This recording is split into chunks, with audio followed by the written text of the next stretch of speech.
네, 오늘은 7대 명절에 대해서 말씀을 증거하겠습니다. 7대 명절을 아시는 분도 있고 모르시는 분도 계실 수 있습니다. 말씀이 좀 딱딱할 수도 있지만 하나님께서 오늘 우리에게 7대 명절을 주셨으니까 이 말씀을 잘 듣고 우리가 깨닫기를 바랍니다.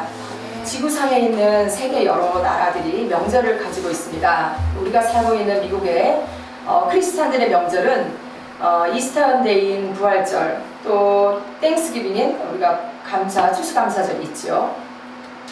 우리가 살고 있는 대한민국에도 추석과 또 구정이 있습니다. 이렇게 세계 나라들의 명절에는 다 뜻이 있습니다.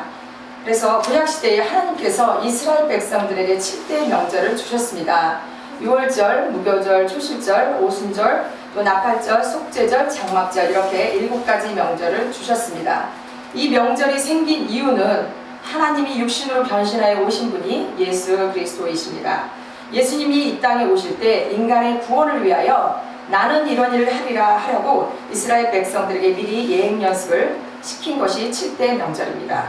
이 7가지 명절에 몇 가지 의미가 있는데, 첫 번째, 이스라엘 백성들을 유대인이라고 합니다. 옛날에 대한민국 사람을 우리가 조선이라고 불렀듯이 이스라엘 백성들을 유대인이라고 합니다.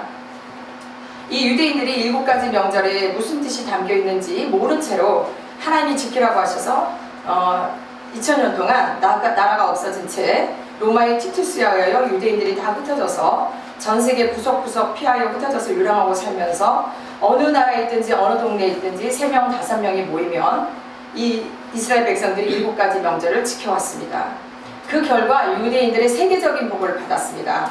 하버드대학 교수의 3분의 1이 유대인이고, 또 정치, 경제, 사회, 군사, 외교 모든 문에서 유대인들이 장악하지 않은 것이 하나도 없습니다. 또한 전 세계 돈의 절반이 유대인의 것입니다. 예를 들면 우리가 쓰는 신용카드, 비자카드나 마스터카드, 이 회원비가 다 유대인의 것으로 가고요. 또 우리가 매일 쓰는 페이스북이나 인스타그램 이런 대표적인 기업들이 유대인의 기업들입니다. 그리고 또 두 번째, 명절을 주신 실제 이유로는 예수 그리스도가 이 땅에 오셔서 이루실 일을 나타내기 위함입니다. 하나님이 이 세상을 만드시고 만드신 세상에 내려오셨습니다. 하나님이 그대로 내려오시면 하나님은 영이시기에 그 영광의 빛이 사람과 접촉될 수 없으므로 우리를 눈높이를 맞추시려고 사람의 육체의 옷을 입고 이 땅에 오신 분이 바로 예수 그리스도이십니다. 그래서 예수님이 이 땅에 오셔서 물 위로 걸어 다니시고 바람에게 잔잔하라고 명령하시고, 또 보리떡 5개와 물고기 2마리로 5,000명을 먹이시고 죽은 자를 살리셨습니다. 이것은 이 세상을 내가 만들었어 라고 하는 창조주로서의 시범을 보여주신 것입니다.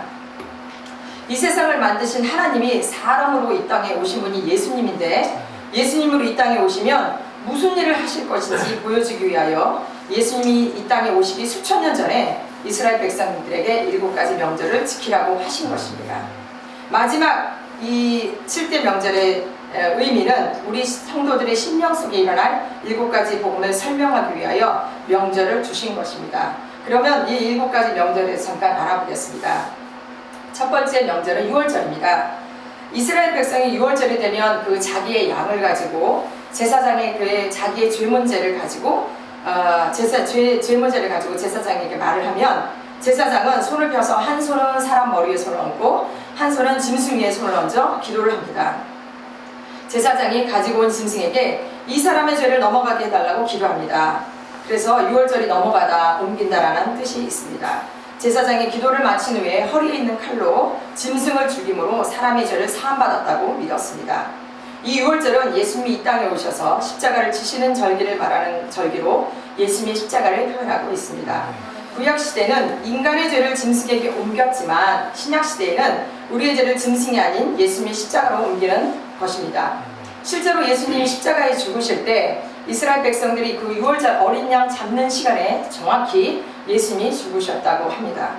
두 번째, 무교절입니다. 이스라엘 백성들이 무교절을 되면 그 누룩을 넣지 않는 그 무교병을 떡을 보자기에 싸서 땅속에 묻어두고 3일이 지나면 가장이 그 붓으로 땅을 쓸어서 무교병을 꺼내 가족과 함께 먹는 절기를 지켰습니다.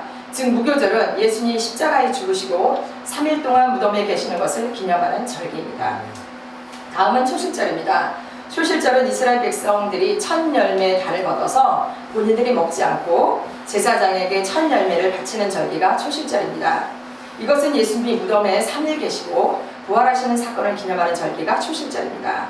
다음은 오순절입니다. 칠칠절 또는 맥주절이라고 부르는데, 오순절이 되면 이스라엘 사람들은 제사장이 고운 가루에 누룩을 넣어서 만든 떡 2개를 흔들어 명절을 지켰습니다. 신약시대 오순절은 예수님의 제자들이 마가다락방에 기도하다가 성령 세례 받은 것인데, 예수님이 부활하시고 구름에 가라 승천하실 때 제자들에게 몇 날이 못되어 보혜사를 보내주실 것이라는 약속을 오순절에게 임하였습니다. 예수님이 오순절날 마가다락방에 성령 세례를 부어주셨을 때 처음 사람에게 하신 일이 혀를 만지시고 방언을 하게 하셨다는 것입니다. 할렐루야. 다음은 나팔절입니다. 나팔절은 이스라엘 백성들이 나팔절날 순양의 뿔로 만들어진 큰 나팔절을 불면서 나팔을 기념하고 성회를 기념하는 절기인데, 이 나팔절은 예수님의 재림을 기념하는 절기입니다. 성경에도 예수님이 재림할 때 천사들이 나팔소리와 함께 재림한다고 쓰여 있습니다. 다음은 속죄절입니다. 속죄절은 이스라엘 백성들이 제사장에게 염소와 양을 가지고 하나님께 1년에 한 번 속죄를 할 때 제사장을 통해 이스라엘 민족의 죄를 속해 주셨습니다. 속죄절은 예수님이 재림하시면 타작마당에서 알곡과 쭉종이를 가리는 것을 나타냅니다. 예수님이 이 땅에 처음 오신 것은 구원의 구세주로 오셨지만 두 번째 다시 이 땅에 오실 때는 심판의 주님으로 오신다는 것을 깨달아야 할 것입니다. 그리고 마지막 장막절입니다. 성경에서 초막절이라고 하는데, 이스라엘 백성이 장막절이 되면 곡식과 포도주를 거둬서 8일 동안 지켰다고 합니다. 장막절은 예수님이 천년왕국을 지키신다는 절기입니다. 그러면 이 7대 복음이 우리 인간에게 어떤 영향을 주는지 잠깐 살펴보겠습니다. 첫 번째, 우리에게 6월절이 임하면 인간 최대의 축복인 구원의 역사가 우리에게 일어납니다. 인간의 구원은 우리의 십자가의 피로, 예수님의 피로 이루어지는 것을 믿습니다. 6월절 구원의 역사가 인간 심령에 임하면 죽어서 지옥에 갈 영혼이 천국으로 가게 됩니다. 이 땅에서 살다 지옥불에 고통받는 것이 아닌 하늘나라 천국을 누릴 수 있다는 것이 인간 최고의 축복인 줄 믿습니다. 저와 여러분은 구원받는 것을 하나님께 감사하시길 바랍니다. 다음 무교절은 예수님이 무덤에서 3일 계신 것처럼 우리 인간이 무교절에 들어가게 되면 어려움을 겪게 됩니다. 그러나 우리를 무덤에 넣으시는 것은 우리를 성화시키기 위해 우리를 변화시키려고 무덤 속에 집어넣으십니다. 아멘. 이 무덤에 우리가 들어갔다가 나오지 않는 사람은 하나님이 쓰실 수가 없다는 것입니다. 우리 인간에게는 지정이, 즉 자아가 존재합니다. 이 자아가 싱싱하게 살아 숨쉴 때는 하나님의 뜻과는 일치할 수가 없어서 우리의 자아를 파쇄하기 위하여 우리에게 물질의 무덤, 삶의 무덤, 자녀의 무덤, 가정의 무덤 또는 건강의 무덤, 이런 것들을 하나님 우리에게 무덤에 우리에게 무덤을 집어넣으십니다. 자아의 파쇄는 하나님의 뜻과 내 뜻이 부딪힐 때 무조건 내 뜻을 하나님의 처복종시키는 것만이 자아의 파쇄가 일어납니다. 하나님 눈에 보이지 않고 하나님의 뜻이 무엇인지 모르는 사람에게는 하나님은 그 사람의 영적 멘토나 영적 리더를 통하여 말씀하십니다. 그 사람의 멘토나 영적 리더가 하나님의 뜻인 줄 믿습니다. 무덤의 과정은 하나님의 뜻을 담기 위한 우리의 그릇을 만들어가는 과정입니다. 준비되지 않는 그릇은 아무것도 담을 수가 없습니다. 이 무교절이 쉬웠다면 무덤이라는 단어로 표현하지 않았겠죠. 무덤이라고 표현한 것은 결코 쉽지 않기 때문입니다. 이 중에 우리가 무덤에 들어와 있다고 생각한다면 나의 독립된 지정의를 빨리 내려놓으시기 바랍니다.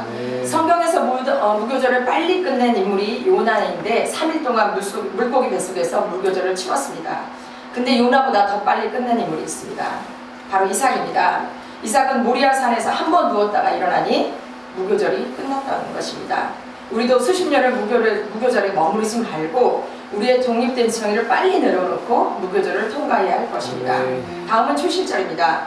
초실절은 무덤을 통과하고 무덤에서 나오면 우리의 영의 부활, 물질의 부활, 가정의 부활, 모든 그 생활에서 부활이 일어납니다. 무덤에서 힘든 시간과 모든 것을 초실절을 통해 부활을 체험하고 맛보면서 우리를 위로해 주신다는 것입니다. 다음은 오순절입니다. 오순절이 온 사람은 성령 세례가 임하게 되고 일반 사람보다 강한 성령 세례가 물붓듯이 일어납니다. 이 성령 세례는 오직 부르짖는 기도만이 성령 세례가 임하게 되는 줄 믿습니다. 그러면 여기서 잠깐 부르짖는 기도에 대해서 나눠보겠습니다. 왜 우리가 부르짖어야 되는가? 여기에 영적인 의미가 있습니다. 부르짖다는 히브리어 원어의 뜻은 공기를 찢다입니다. 하나님 나라와 나 사이에 공중 권세 잡은 마귀가 있습니다. 이것이 하나님 보좌와 부르짖는 나 사이를 막고 있는 어둠을 가른다는 것, 이것이 바로 부르짖다의 뜻입니다. 주님의 이름을 부르짖어야 대기를 찍고 주님 보좌에 닿을 수 있습니다. 그래서 부르짖으면 그 사람의 영의 그 악한 영의 묶임이 풀리고 영이 강해지면서 주위 환경과 문제도 풀리게 됩니다.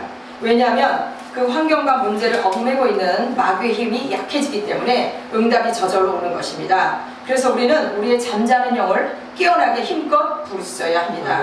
다음은 나팔절입니다. 나팔절은 주님의 재림을 사모하고 기다리게 됩니다. 이 세상을 초월하고 살아가는 능력이 생기게 됩니다. 다음은 속죄절입니다. 이 속죄절은 죄를 처리하는 능력이 다릅니다. 그 자신의 죄뿐 아니라 다른 사람의 죄를 상담하며 다른 사람을 위해서 기도하는 능력이 나타나게 됩니다. 마지막 장막절입니다. 이 장막절은 나중에 이루어질 천년왕국을 미리 경험하게 됩니다. 성경에서 장막절을 치룬 대표적인 인물이 있는데요.